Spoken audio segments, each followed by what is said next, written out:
Baik, bismillahirrahmanirrahim. Assalamualaikum warahmatullahi wabarakatuh. Alhamdulillahirrahmanirrahim. Wassalatu wassalamu ala asyrafil anbiya'i wal mursalin wa ala alihi washabihi ajma'in amma ba'du.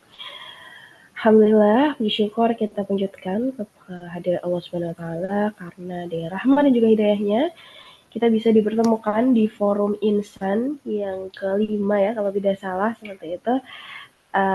Semoga meskipun bertemu secara virtual tidak mengurangi semangat kita untuk terus belajar dan lebih dekat dengan Al-Quran.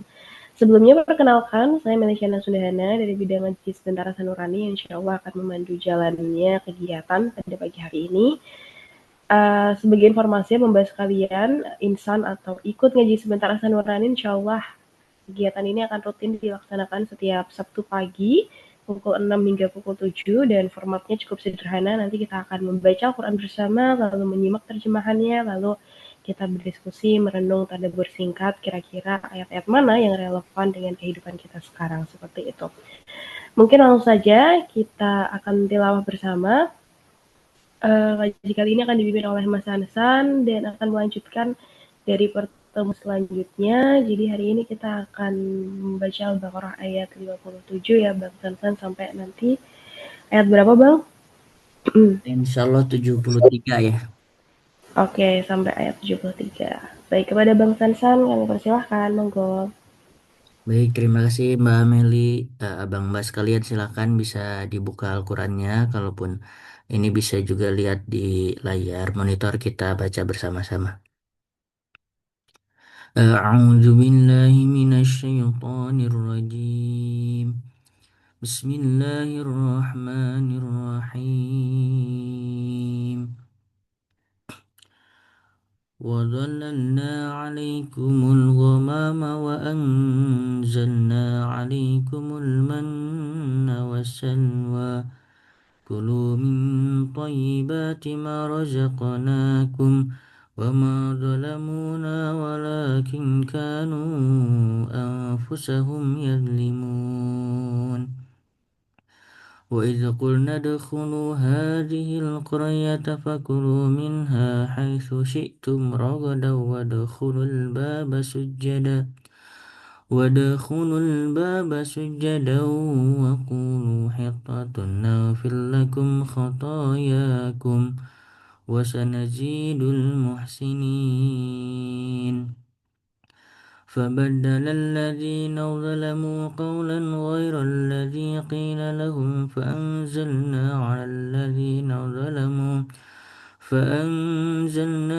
الذين ظلموا رجزا من السماء بما كانوا يفسقون وإذ استسقى موسى لقومه فقلنا اضرب بعصاك الحجر فانفجرت منه 12 عينا قد علم كل أناس مشربهم كلوا واشربوا من رزق الله ولا تعثوا في الأرض مفسدين وإذ قلتم يا موسى لن نصبر على طعام واحد فادع لنا ربك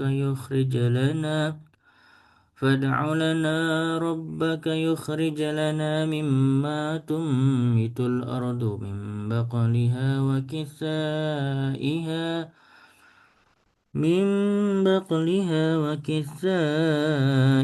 وفومها وعدسها وبصلها قال أتستبدلون الذي هو أدنى بالذي هو خير اهبطوا مصرا فإن لكم ما سألتم وضربت عليهم الذلة والمسكنة وباءوا بغضب من الله ذلك بأنهم كانوا يكفرون بآيات الله ويقتلون النبيين بغير الحق ذلك بما عصوا وكانوا يعتدون إن الذين آمنوا والذين هادوا والنصارى والصابئين من آمن بالله واليوم الآخر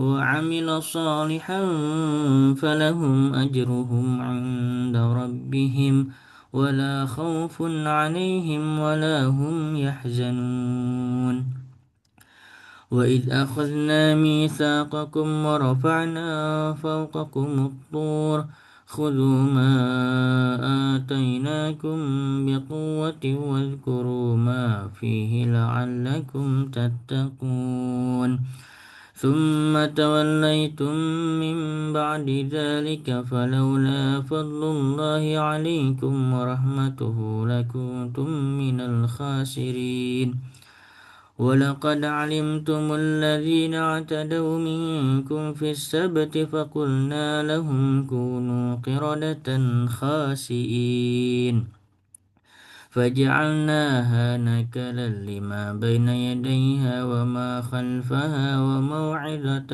للمتقين وإذ قال موسى لقومه إن الله يأمركم أن تذبحوا بقرة قالوا أتتخذنا هزوا قال أعوذ بالله أن أكون من الجاهلين قالوا ادع لنا ربك يبين لنا ما هي قال إنه يقول إنها بقرة لا فارض ولا بكر عوان بين ذلك فافعلوا ما تؤمرون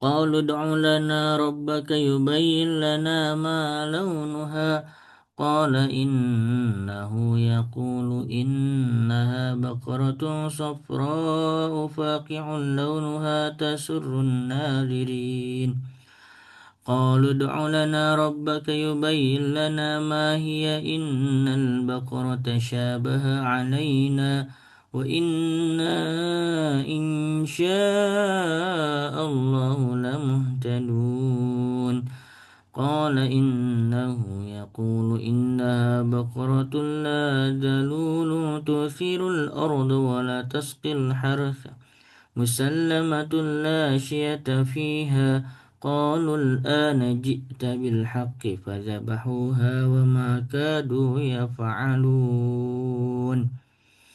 وإذ قتلتم نفسا فادارأتم فيها والله مخرج ما كنتم تكتمون فقل فقلنا اضربوا فقلنا اضربوه ببعضها كذلك يحيي الله الموتى ويريكم آياته لعلكم تعقلون صدق الله العظيم.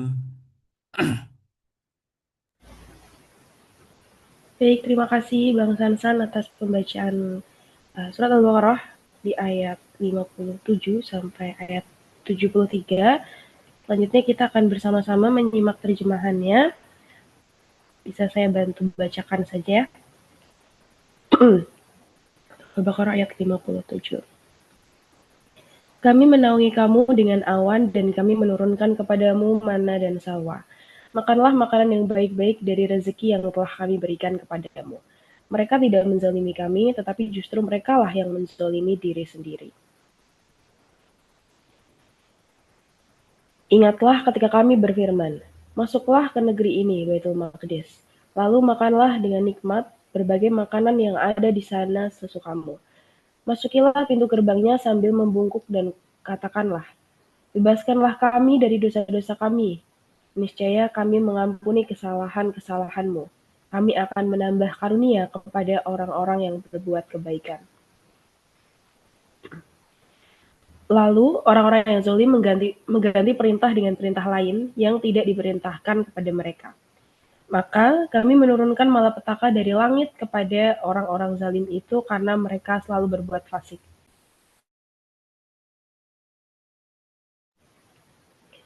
Ingatlah ketika Musa memohon curahan air untuk kaumnya, lalu kami berfirman, Pukullah batu itu dengan tongkatmu, maka memancarlah darinya batu itu 12 mata air. Tiap suku telah mengetahui tempat minumnya masing-masing. Makan dan minumlah rezeki yang diberikan Allah dan janganlah melakukan kejahatan di bumi dengan perbuatan kerusakan. Ingatlah ketika kamu berkata, "Wahai Musa, kami tidak tahan hanya makan dengan satu macam makanan. Maka mohonkanlah kepada Tuhanmu untuk kami agar Dia memberi kami apa yang ditumbuhkan bumi, seperti sayur mayur, mentimun, bawang putih, kacang adas, dan bawang merah." Dia Musa menjawab, "Apakah kamu meminta sesuatu yang buruk sebagai ganti dari sesuatu yang baik? Pergilah ke suatu kota, pasti kamu akan memperoleh apa yang kamu minta." Kemudian mereka ditimpa kenistaan dan kemiskinan, dan mereka kembali mendapat kemurkaan dari Allah. Hal itu terjadi karena sesungguhnya mereka selalu mengingkari ayat-ayat Allah dan membunuh para nabi tanpa hak alasan yang benar.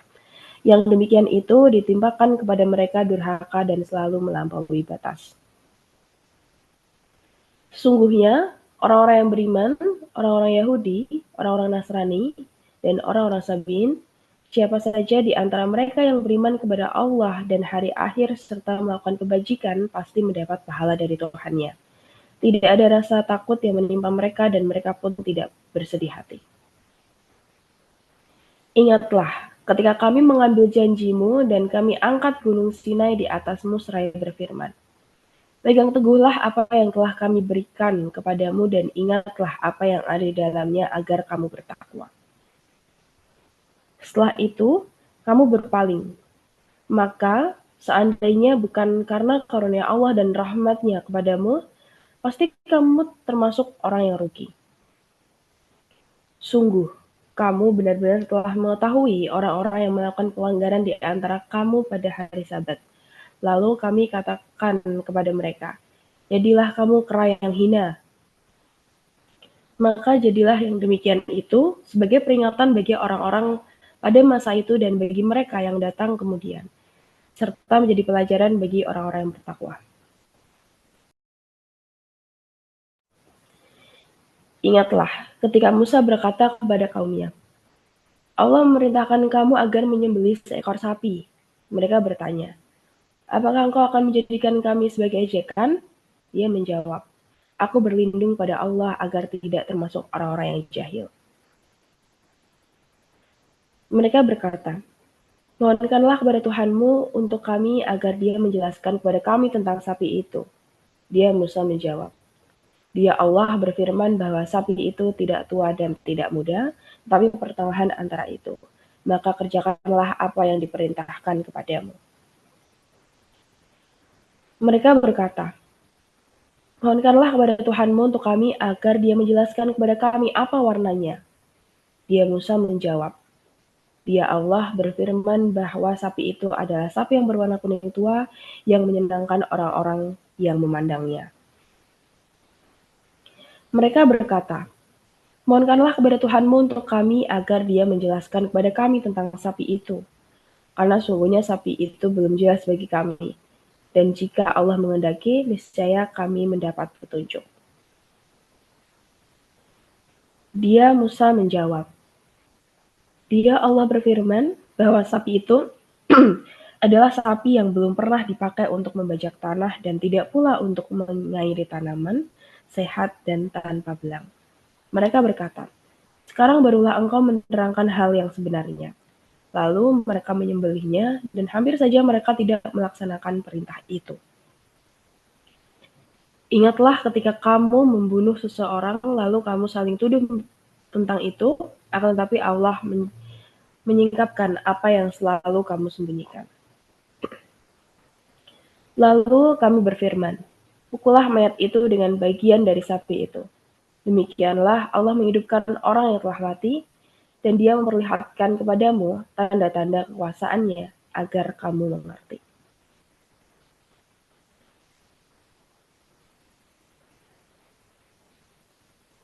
Demikian Abang Ba terjemahan dari surat Al-Baqarah ayat 57 sampai 73. Untuk agenda selanjutnya kita akan tadabbur bersama seperti itu. Jadi mungkin Abang Mbak jika ada sekiranya ayat yang cukup relevan atau mungkin ayat yang cukup membekas begitu ya bagi Abang Mbak sekalian, boleh nih untuk sharing seperti itu. Mungkin dari Abang Mbak ada yang mau bercerita nih atau mau sharing gitu terkait pengalaman pribadinya atau ayat yang mana dulu gitu yang sering dibaca mungkin atau kerasa maknanya sampai sekarang seperti itu. Ada yang mau cerita dulu Bang Mbak? Ada yang mau sharing dulu?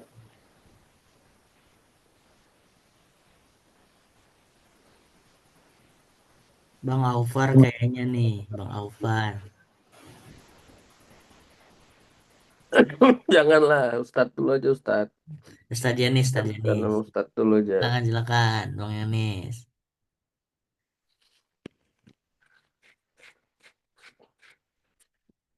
Ustadz lagi ini dia. Ini tapi setahu saya ini ayat tentang bagaimana akhirnya kita tahu karakternya apa namanya Bani Israel ya, yang dikasih gampang malah bikin susah, malah banyak bertanya dulu. Terus apa namanya? Hmm, juga mukjizat-mukjizat yang sudah diberikan tuh nyatanya juga eh nggak semudah itulah untuk membuat orang terpercaya gitu. Artinya sederhananya ya kalau buat saya pribadi sih ya ya itulah iman gitu. Artinya ya sebagaimana pada zaman Rasulullah nggak semuanya apa mau menjadi Muslim gitu ya, mau masuk agama Islam. Dalam konteks ini juga menunjukkan bagaimana sudah ada 12 mata air dan seterusnya itu juga tetap aja ada posisi-posisi yang ternyata kaum-kaumnya itu minta lagi, ngelunjak lagi dan seterusnya itu. Hmm, kalau tadabbur lebih sederhananya sih buat saya jadinya memang tugasnya juru dakwah ya seperti Kang Sansan ini ya berdakwah aja karena jadi kemana-mana nih cuma jadi keingetan ya Nabi dan Rasul itu kan jumlah pengikutnya variatif ya ada yang sekian saya lupa ratus tahun ya kalau nggak salah. Yunus ya ya pengikutnya segitu-gitu aja gitu kayak nggak berapa puluhan atau malah belasan atau sampai akhirnya karena waktu itu mungkin eh, Nabi Yunus itu masih berpikir bahwa mungkin bahasa kekiniannya masih output oriented gitu ya mau melihat kok nih jumlah pengikutku nggak sebanyak harapanku gitu terus jadi kecewa tapi malah dari kecewaan itulah Allah memperjalankan ke perut paus dan seterusnya ya. Dan setelah dari itu baru ketika keluar ternyata kaumnya baru sadar akhirnya banyak dan seterusnya. Artinya hmm, mungkin tantangannya di dakwah seperti itu sih kalau saya lihat. Walaupun bisa jadi menurut saya pribadi juga sebagaimana Yunus ada sikap-sikap atau ada hal-hal yang mungkin bisa kita improve terus juga gitu. Jangan sampai kita merasa kita yang paling benar sendiri itu kan jebakannya para pendakwah ya. Tapi kalau dalam balik back to konteks yang di ayat tadi sih, saya rasa sih emang eh, dalam suat dalam dalam dalam melakukan sesuatu tuh kadang tidak perlu banyak bertanya dulu gitu mungkin ya. Gak tahu sih Kang mungkin itu sekilas dan mungkin gak relate semuanya ke ayat itu tapi jadi kepikiran aja. Itu Meli dan Kang Sansan dan yang lain. Siap, terima kasih Mas Aufar atas sharingnya kayak gitu. Bener sekali ya tadi Mas Aufar bilang kayak ayat ini kayaknya nyeritain tentang kisah Bani Israel ya. Bisa kita lihat gitu gimana manusia tuh kadang dikasih kemudahan malah bikin ribet sendiri gitu ya. Padahal udah jelas-jelas juga kita ada mukjizat, tapi tadi Mas Alvar bilang tentang beriman gitu ya. Kalau hatinya siap beriman, ya tetap aja susah percaya kayak gitu. Um, Mau mau ini aku jadi keingetan satu lagi Mel. Boleh, boleh. Ini lucunya hidup ya. Aku baru kemarin apa sekarang di Instagram tuh eh kayak nge-repost itu ya. Jadi ada kalau paradoksnya itu the poison arrow principle ya. Jadi gampangnya orang udah kena panah nih ya, panah beracun gitu di punggungnya atau di mananya lah ya, di kaki, di tangan lah, asal jangan di kepala. Kalau di kepala langsung mati lah. Cuman nah dokter tuh mau nyelamatin sesimpel gimana, yang namanya arrow itu ya sama kayak peluru ya, itu ya dibedah dikeluarin pelurunya atau arrownya dicabut gitu. Cuman seringkali manusia itu nggak, ini dalam konteks yang nggak Bani Israel doang. Kita itu seringkali mau coba nyari tahu dulu gitu. Ini siapa yang nembak? Ini panah jenis apa? Ini apa yang sebetulnya terjadi? Kok aku yang ditembak dan seterusnya gitu.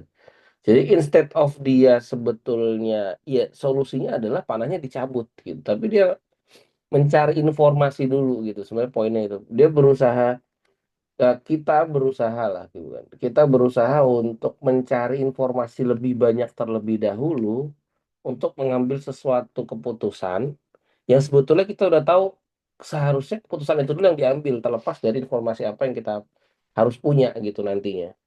Ada gitu gitu. Jadi itu fallacy lah, apa sesat pikir atau sesuatu yang nyata-nyatanya sering terjadi juga mungkin dalam hidup-hidup kita gitu. Kenapa? Karena kalau dalam konteks informasi ya, itu sebetulnya kita ini kan sekarang banjir informasi. Jadi dopamin itu sesuatu yang relatif murah dan mudah gitu ya. Kalau orang zaman dulu kalau mau happy itu ibaratnya harus ke taman dulu, harus main sama temen dulu gitu ya. Kalau sekarang dengan HP-nya masing-masing tiba-tiba bisa ketawa ngeliat konten gitu. Nah, itu ternyata dalam decision making proses itu juga bikin kita jadinya ngerasa kalau kita belum di titik tertentu itu kita belum berani ngambil keputusan ya, padahal itu sesimpel ya udah misalnya eh apa ya em, jadi buat pagi ini lah buat saya pribadi aja nih daripada nunjuk orang kan.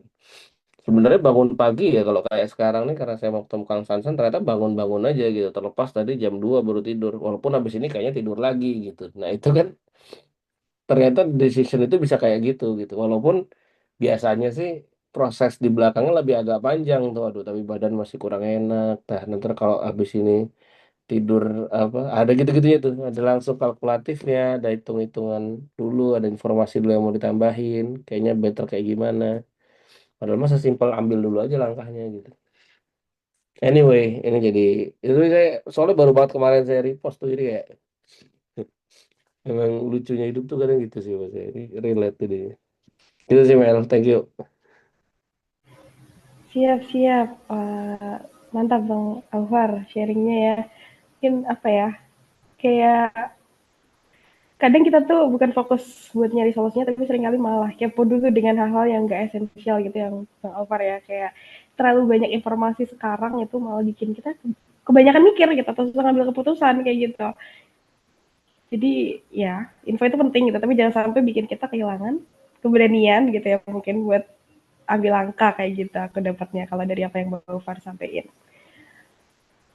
Oke, terima kasih Bang Alvar atas sharingnya. Dari abang mbak yang lain, ada yang mau cerita dulu kah atau mau sharing dulu apa yang didapat kayak gitu dari ayat-ayat yang tadi sudah kita baca bersama kayak gitu. Dari Bang Yanis nih mungkin ada yang mau disampaikan Bang.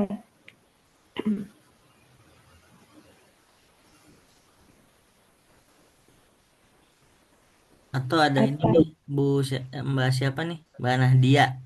Mbak Nahdia, coba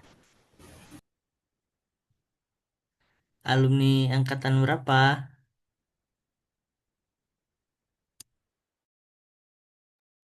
Oh, Bang Yani sambil nyambi di jalan katanya nih. Gas dulu katanya. Oke. Oke, ya udah pemantik lah kata Bang Yani sih. Siap, siap. Oke, oke. Ya udah ini kita kasih ini dulu ya, pemantik dulu dikit, dikit, dikit, dikit. Izinnya Mbak Mel ya.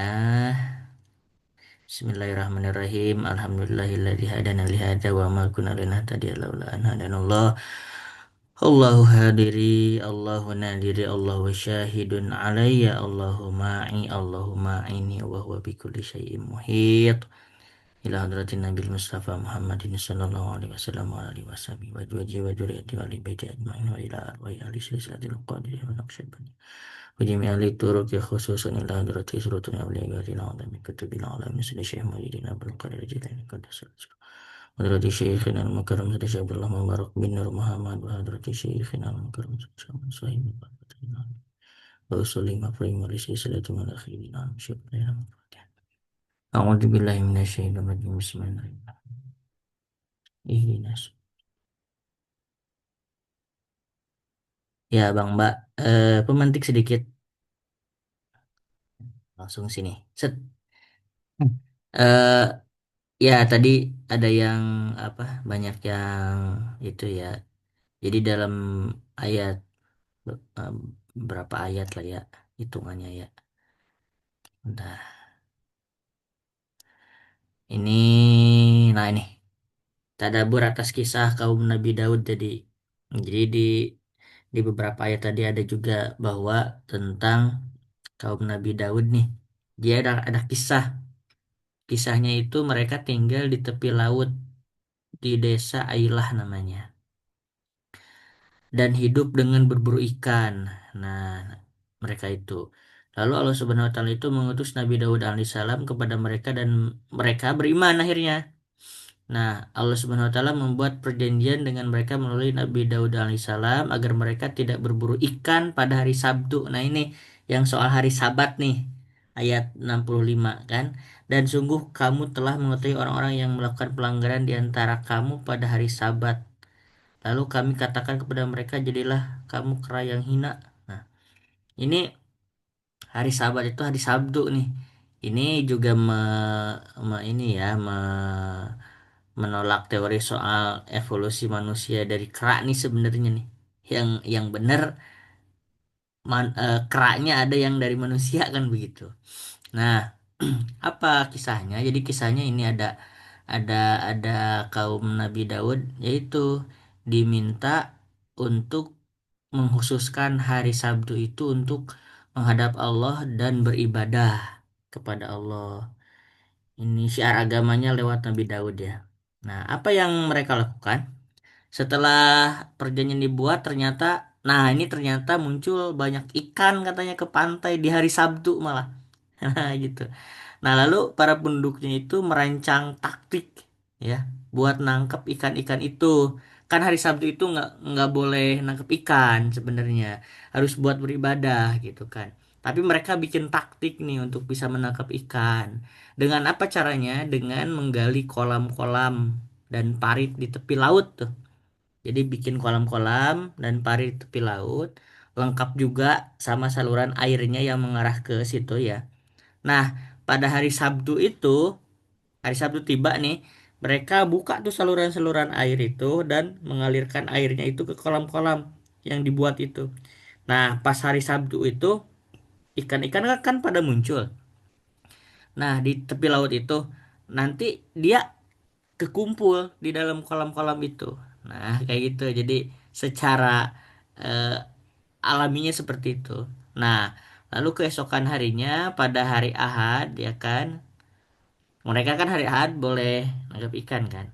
Nah, mereka tuh datang ke kolam-kolam itu tuh untuk nangkap ikan-ikan yang udah terperangkap sebenarnya ya.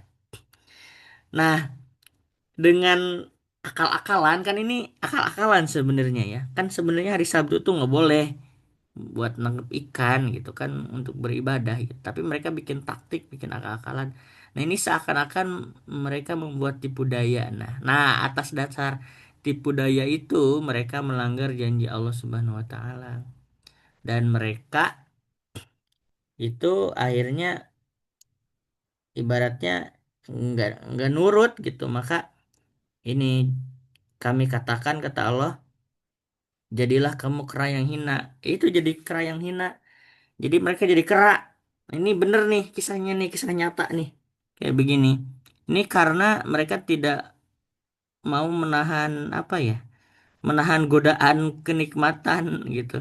Jadi pada hari Sabtu ikan-ikannya malah banyak gitu kan. Mereka bikin akal-akalan. Nah ini juga tadabur buat kita juga nih. Kadang eh, dalam beribadah, dalam menjalani keagamaan, ada hal-hal yang seperti ini. Jadi kita jangan ngide-ngide gitu, bikin taktik gitu. Ya, bikin tipu daya gitu ya. Ini kisah yang jadi tadabur lah untuk kita. Nah, lanjutannya di kisah yang sapi betina ini kan Al-Baqarah memang diambil dari kisah ini. Nah, apa kisah awalnya gitu kan?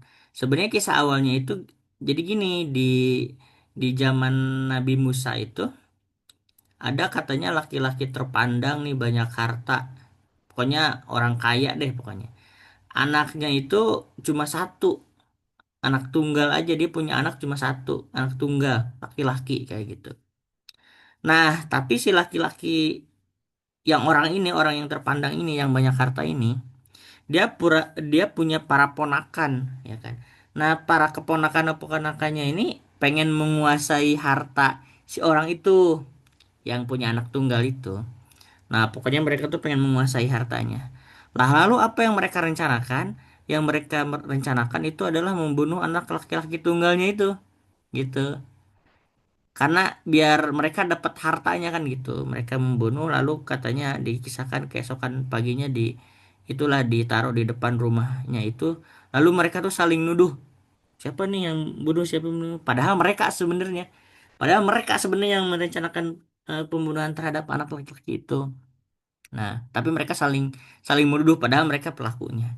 Nah, lalu Nabi Musa alaihissalam ini diutus kepada orang-orang ini, ya kan, keponakan-keponakan ini nih. Lalu atas perintah Allah, atas petunjuk Allah, mereka tuh disuruh menyembelih seekor sapi betina. Nah, nah hikmahnya apa? Nah, hikmahnya ini ya kelihatan lah watak mereka kan gitu. Nah, tapi watak mereka apa? Nasi keponakan-keponakan yang tadi ini membunuh secara terencana anak tunggal itu dia banyak tanya soal ciri-ciri sapi itu. Segala macam tadi ada kan di kisahnya. Banyaklah pertanyaan tentang ciri-cirinya dan sebagainya. Nah, sebenarnya sapinya itu katanya dulu itu eh, jadi dia besar dengan alam, artinya tumbuhnya tidak dikembala ya, tapi dari alam, sehingga emang speknya bagus lah kayak gitu. Dan akhirnya mereka mendapatkan sapi itu gitu kan, dan akhirnya menyembelih. Nah, apa yang terjadi setelah disembelih? Nah, Allah Subhanahu wa taala memerintahkan untuk memukul mayat yang tadi anak laki-laki meninggal itu, memukul mayatnya itu dengan sebagian anggota tubuh sapi yang tadi disembelih, dipukul-pukul. Ternyata si mayat yang tadi tuh hidup lagi, dan dia bersaksi siapa yang bunuh dia, kan begitu. Nah, itu kekuasaan Allah Subhanahu wa taala kan untuk menghidupkan mayat tadi yang sudah meninggal terus hidup lagi, dan ngasih tahu identitas siapa yang ngebunuh itu. Nah, yang ngebunuh itu ya itu tadi terbongkar, keponakan-keponakan keponakan-keponakan dari ayahnya itu yang pengen menguasai harta kayak gitu. Nah, itu secara kisah kisah sapi betina ini gitu. Nah, tadabur buat kita apa?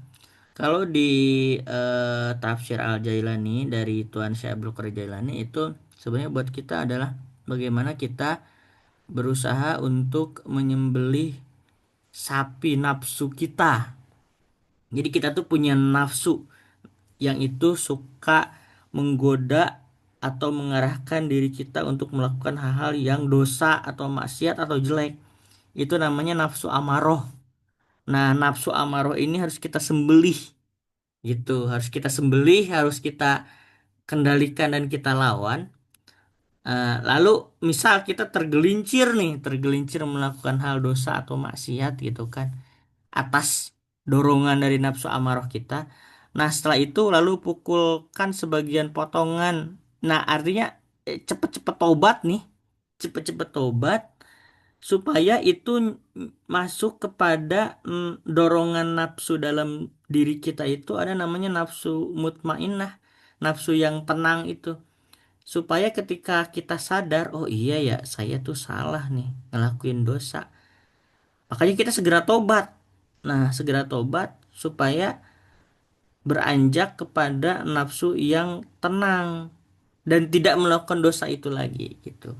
Jadi tadaburnya kurang lebih seperti itu. Pemantik aja. Jadi dalam diri kita itu setidaknya ada tiga nafsu. Satu nafsu amaroh yang memang mengajak kepada maksiat dosa. Lalu nafsu yang mulai mulai ada rasa sadar, pengen tobat dan sebagainya, masih naik turun, itu namanya nafsu lawamah. Nah, baru kalau ada nafsu yang memang sudah mengajak kepada kebaikan segala macam, itu namanya nafsu mutmainnah. Nah, nanti di akhir-akhir Al-Quran itu ada tuh yang masuk surga itu yang mana? Ya, kalau orangnya udah nafsul mutmainnah kan, irji ila rabbiki radiyatan mardiyah fadkhuli fi ibadi wadkhuli jannati kan gitu. Nafsu mutmainnah gitu. Makanya ini harus dipotong, disembelih sejak di dunia ini nih, nafsu amarohnya gitu. Gimana caranya? Nah, dengan beribadah kepada Allah dan zikir kepada Allah. Oke, itu sedikit pemantik. Silakan, silakan. Lanjut, Mbak Mel. Siap, terima kasih Bang Sansan atas sharingnya. Tadi Bang Sansan di awal ngejelasin tentang itu ya, kisah Nabi Daud ya, kisah hari Sabat gitu. Itu cukup menarik sekali gitu. Jadi tadi mereka sudah sepakat kalau mau khususin hari Sabtu buat ibadah gitu ya, tapi malah cari-cari celah gitu ya biar tetap bisa nangkep ikan gitu. Seakan-akan tuh mau nurut gitu, tapi sebenarnya tuh ya ada sisi ngeyelnya kayak gitu ya. Apa ya? Mungkin jadi kelihatan juga gitu sebenarnya kayak kalau pelanggaran itu tuh sebenarnya nggak selalu frontal gitu ya kelihatan kayak gitu, kadang dalam bentuk akal-akalan juga kayak gitu ya, mungkin jadi pelajaran buat kita gitu ya, jangan sampai kita tuh juga apa istilahnya kayak main trik gitu buat akal-akalan gitu sama perintah Allah kayak gitu. Terus tadi juga Bang Sansan di akhir tadi ngejelasin tentang kisah sapi betina kayak gitu ya. Menarik juga gitu. Jadi sapi yang disembelih itu tadi dimaknai sebagai nafsu amarah kita gitu yang harus dimatikan gitu ya biar enggak menguasai diri kita gitu. Lalu dipukullah ke nafsu mutmainah kayak gitu ya biar kita cepat-cepat kembali tobat dan dapat ketenangan jiwa seperti itu. Mungkin dari Abang Bayang lain ada yang mau menanggapi, ada yang mau cerita juga. Mau nambahin ngikutin Mel. Boleh Bang Yonis. Ya, terima kasih Meli, Kang Sansan, ada Alvar, Bang Denny, sama tadi dua orang juga tadi yang sempat ikutan ya. Makasih buat sesinya. Mungkin ada tiga hal kalau dari saya. Yang pertama, tadi disebutin di Al-Baqarah 63, 64 ketika Allah bilang di situ, dan ingatlah ketika kami mengambil janji kamu dan kami angkat gunung Sinai di atasmu seraya berfirman, pegang teguhlah apa yang telah kami berikan kepadamu dan ingatlah apa yang ada di dalamnya agar kamu bertakwa. Ngeri banget ya. Jadi Allah bikin perjanjian, gunung diangkat di atasnya kita. Kemudian setelah itu kamu berpaling, maka sekiranya bukan karena karunia Allah dan rahmatnya kepadamu, pasti kamu termasuk orang yang rugi. Bahwa even pada titik itu pun kesombongan manusia sudah sampai titik itu pun, apa namanya ya, kengeyelannya manusia sudah sampai titik itu, apa, perilakunya manusia, tapi di ayat 64-nya Allah tetap bilang, sekiranya bukan karena karunia Allah dan rahmatnya kepadamu. Bahwa bahkan bagi manusia yang sudah berlebih-lebihan sampai titik yang tadi, di situ masih ada rahmat dan karunia Allah gitu. Nanti kalau disambungin ke ayat berapa saya lupa, ketika Allah masih menyebut kata hamba, wahai hambaku yang melampaui batas gitu. Allah masih menyebut manusia yang melampaui batas itu, yang fasiknya minta ampun itu sebagai hambanya gitu. Dan masih Allah ajak buat ya bersegeralah buat minta ampunan kepadanya gitu. Pun karunia dan rahmatnya Allah tidak terbatas gitu kan ya. Artinya pada yang seperti itu pun masih ada peluang, masih Allah berikan rahmat dan karunia-Nya, dan masih sangat terbuka peluang untuk tetap jadi orang-orang yang bisa dicintain sama Allah gitu kan ya. Nah, di sini artinya jangan, kalau buat saya pribadi gitu ya, janganlah kemudian kita bersuuzon sama Allah dan merasa ditinggalkan sama Tuhan kalau misalkan sudah jauh. Kan kadang ada ya narasi-narasi seperti itu gitu ya, kayak Allah kayaknya udah ninggalin saya atau segala macam. No gitu. Bahkan pada Bani Israel yang melampaui batas pun rahmat sama karunia Allah tetap ada gitu, tetap disebut sebagai hamba. Jadi memang ya benar kalau kata Rasulullah bahwa manusia itu semuanya masuk surga kecuali bagi yang nggak pengen nih. Kitanya aja kadang yang emang eh apa namanya ya, kitanya aja yang kadang menghindar gitu. Padahal ya Allah sangat dekat gitu, karunia-Nya buat semua orang. Dan sampai sekarang pun kita masih semaksiat apapun diri kita ya, kita masih sebenarnya dalam rahmat dan karunia-Nya Allah gitu. Tinggalkan apakah kemudian kita menyadari dan mau kembali ke Allah atas semua itu, kan itu pertama. Yang kedua dan ketiga, saya pengen mentadaburi proses tadaburnya, dalam arti bahwa eh, dan sesungguhnya beginilah Al-Quran gitu. Bahwa ini poin nomor 2. Kalau kitanya tidak mempelajari, kalau Kang Sansan nggak baca kitab, nggak baca tafsir, gitu, mungkin tidaklah sampai kepada kita bahwa cerita aslinya penyembelihan sapi betina itu nanti ya seperti tadi. Dan tafsirnya adalah tentang menyembelih nafsu misalnya gitu kan ya. Ya dalam artian bahwa memang ya Al-Quran ini datang buat kita. Tadi saya lupa disebut di ayat berapa ya. Dia pada akhirnya bisa menjadi petunjuk buat orang-orang yang bertakwa gitu. Bertakwa artinya emang dia menjaga dirinya dari maksiat dan seterusnya gitu ya. Dia dia apa namanya, menjalankan ibadah kepada Allah dan seterusnya, dan mungkin ini tadi gitu. Belajar gitu. Quran emang harus dipelajarin, harus ditadaburin, harus dicari hikmahnya. Kalau nggak kayak gitu, ya tidak akanlah bisa Al-Quran ini menjadi petunjuk buat manusia. Maka di poin kedua ini tadi saya berterima kasih juga gitu lagi-lagi atas adanya program ini dan sebagainya, yang ya udah menjadi sarana gua pribadi buat ikutan tadabur gitu, ikutan nambah-nambah ilmu aja juga gitu kan ya. Itu gitu. Dan lagi-lagi kalau kita tidak menyegerakan diri, atau kalau tadi Alvar bilang misalnya sekedar emang mungkin pengen ketemu sama Sansan aja, sama Meli gitu dan segala macam di sesi kali ini, ya mungkin nggak itu cukup bagi bagi siapapun kita jadi alasan buat udah ikutan aja dulu gitu ya. Ikutan aja dulu, siapa tahu emang bisa dapat hikmah, bisa dapat pelajaran dari situ gitu. Dan tadi sekali lagi ditegaskan di poin kedua bahwa ya kita baru bisa dapat hikmahnya Al-Quran, kita baru bisa dapat pelajaran dari Al-Quran kalau emang kita mau mempelajari itu. Nah, nyambung ke poin nomor 3 terakhir, poin connecting the dots-nya Aufar tadi gitu ya. Ya, begitulah takdir, tentang bahwa jadi saya mentadaburi apa yang tadi Aufar ceritain sebenarnya, bahwa oh iya ya gitu. Ternyata riposannya Aufar kemarin jadi pemantik buat Aufar untuk mentadaburi ayat yang dia dengar pagi ini. Aufar tidak punya rencana untuk membaca postingan orang tersebut yang tiba-tiba ada di berandanya dia. Terus dia repost itu karena mungkin relate buat dia.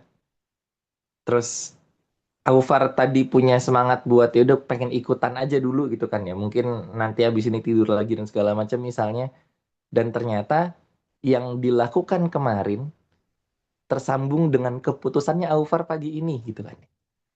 Selain Aufar mungkin sebagian di antara kita juga ada yang demikian misalnya. Makanya senang banget juga ketika Meli itu mancing. Meli itu kalau mancing orang tadabur, bahasanya adalah ada nggak sih mungkin ayat yang relate sama kita, yang ngena buat kita dan segala macam. Maka mungkin aja di antara kita di sini ada kisah hidup, perjalanan-perjalanan, momen-momen yang kemarin lusa, atau kapan tahu mungkin udah lewat, tapi ternyata tersambung dengan ayat atau pelajaran yang kita dapetin hari ini. Dan kalau meminjam bahasa Aufar tadi, begitulah lucunya hidup. Kayak emang kalau dipikir-pikir, ditadaburin kecil-kecil, kayak ya lucu banget gitu. Kayak gue nggak berencana ini dan segala macam, kok dilihat ya, kok dapat ini ya, kok dapat itu ya. Tapi lagi-lagi tidak semua orang kemudian bisa menyambungkan setiap benang-benang kehidupan tadi jadi sebuah hikmah kalau dia tidak mentadaburinya. Dan tidaklah terjadi juga tadabur kalau tidak ada minimal sedikit aja kebersihan di hati kita dan ruang atau waktu untuk memang kita mau ngambil hikmahnya gitu. Kayak ada salah seorang guru saya bilang, belajar, ini konteksnya agak berbeda tapi saya tarik dulu. Belajar itu bukan dari sesuatu yang kita lihat, bukan dari sesuatu yang kita dengar, bukan dari sesuatu yang kita baca. Tapi belajar itu adalah bagaimana kita mengolah sesuatu yang kita dengar, mengolah sesuatu yang kita baca, mengelola sesuatu yang kita lihat. Tidak semua bunyi yang masuk ke telinga jadi pelajaran buat kita. Tidak semua hal yang kita lihat jadi pelajaran buat kita. Tidak semua hal yang kita baca jadi pelajaran buat kita. Tidak semua hal yang kita alamin jadi pelajaran. Dia akan jadi pelajaran kalau kita mau ngambil pelajarannya. Dan itu mungkin yang tadi kejadian, tadi Aufar cerita dan segala macam, mungkin kita di sini bahwa ya udah, semua ini akan jadi pelajaran buat kita ketika emang kita mau menjadikannya pelajaran. Itu mungkin, Mel, 3 hal. Kalau saya terima kasih sekali lagi buat sesinya. Siap, terima kasih Bang Yanis atas sharingnya. Reminder yang cukup ngena sekali kayak gitu ya. Tadi Bang Yanis di awal ngejelasin kayak ini loh, manusia tuh udah sengeyel itu kayak gitu loh. Tapi Allah tuh masih bukain pintu rahmatnya kayak gitu, masih nyebut kita sebagai hambanya gitu, masih ngajak balik kayak gitu ya, masih buka kesempatan buat dicintai kayak gitu. Jadi apa ya? Tadi Bang Yanis juga sampaikan kayak jangan pernah suudzon sama Allah. Kadang kalau kita ngerasa jauh gitu, itu mungkin malah justru momen buat balik gitu ya, karena rahmat Allah tuh ya selalu ada gitu ya dari dosa-dosa kita kayak gitu. Tadi juga Bang Yanis menyampaikan ya tentang hakikat tadabbur itu sendiri kayak gitu, kayak hikmah itu ya bisa didapat kalau kita mau nyegerain diri kita buat belajar kayak gitu. Terus tadi juga Bang Yanis bilang kayak apa ya? Ya lucunya hidup kayak gitu ya. Ternyata banyak hal-hal yang nyambung setelah kita coba pelajarin dan juga coba kita refleksiin gitu, kayak garis-garis hidup itu Allah yang ngatur kayak gitu. Kita cuma perlu peka buat nangkep benang merahnya tuh kayak apa sih kayak gitu. Mungkin aku kalau nangkep dari apa yang Bang Yanis sampaikan.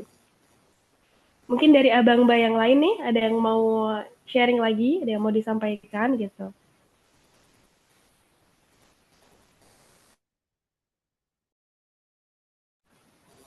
Gimana Bang Aufar tadi sepertinya on mic ya? Enggak. Mel. Udah. Nggak usah dipaksakan juga, Meli. Oh, oke. Kita udah saling sharing kok ini, alhamdulillah. Oke, siap. Oke, Gimana? mungkin Aufar sama Mary lagi sakit apa gimana sih? Suara lu berdua agak bindeng. Iya, enggak sakit. Cuman ini aja, kurang tidur lah. Gimana? Baru jam 2 tidur. Kayaknya masih ngumpulin nyawa, Bang. Bener. Nah, itu lebih pengertian tuh. Siap, turun. Oke, mungkin udah jam 7 bentar lagi Mbak Mel, nggak apa-apa ditutup aja. Namanya juga ngaji sebentar, ya kan? baik. Ya. Baik, terima kasih Bang Sansan, Mas Aufar, dan Bang Yaris juga yang sudah hadir di kegiatan pagi hari ini. Semoga bermanfaat buat kita semua ya. Dan jangan lupa ini abang-abang sekalian untuk mengisi link presensinya ya. Bisa menulis refleksi dan juga apa yang didapat kayak gitu. Biar jadi konten reminder buat bidang ngaji sebentar gitu. Oke. mungkin karena waktu sudah menunjukkan pukul 7 ya, kita tutup acara pada pagi hari ini. Kita tutup dengan doa kafaratul majlis bersama-sama. Subhanakallahumma bihamdika asyhadu an la ilaha illa anta astaghfiruka wa atubu ilaik.